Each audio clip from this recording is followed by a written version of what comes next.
April 26, 1986, 1:23 a.m. In the control room of Reactor 4, they thought they were performing a routine safety test.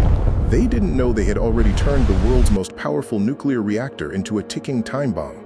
The RBMK reactor had a fatal secret, a positive void coefficient. In simple terms, as the coolant boiled into steam, it didn't slow the reaction, it accelerated it. It was a runaway train with no brakes. To save the test, the operators pulled almost every control rod out of the core.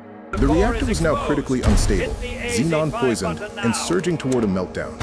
In a panic, the operator pressed AZ5, the emergency shutdown. It was supposed to drop the control rods and kill the reaction, but the rods had graphite tips.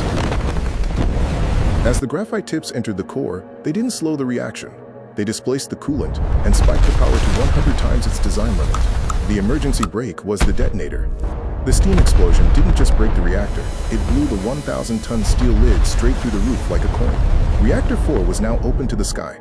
For hours, Soviet officials denied the unthinkable.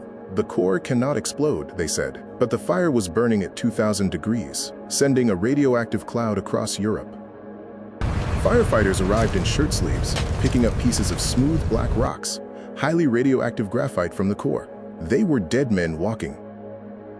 Chernobyl wasn't just a failure of physics, it was a failure of silence. A design flaw kept secret to save face cost an entire city its future. In the wake of the blast, 600,000 people, soldiers, miners, and civilians were drafted as liquidators. They were the human shield against a continent-wide disaster. Many cleared radioactive graphite from the roof by hand, given only 90 seconds of safe exposure. To contain the monster, the Soviets built the sarcophaguses, a massive steel and concrete tomb constructed in just 6 months. It was a race against time to stop the core from melting into the groundwater and triggering a second, even larger explosion. The official inquiry blamed the operators, but the truth was buried in the design manuals. The RBMK reactor flaws were known to the state for a decade.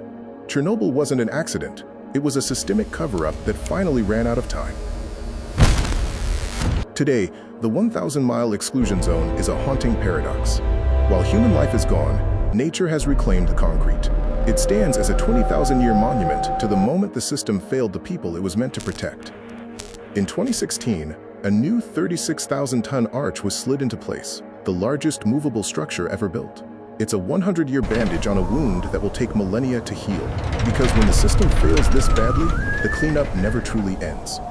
When the system is built on lies, the truth eventually explodes, and the innocent pay with their lives. Thanks for watching System Fail. Please like and subscribe to see more system failures.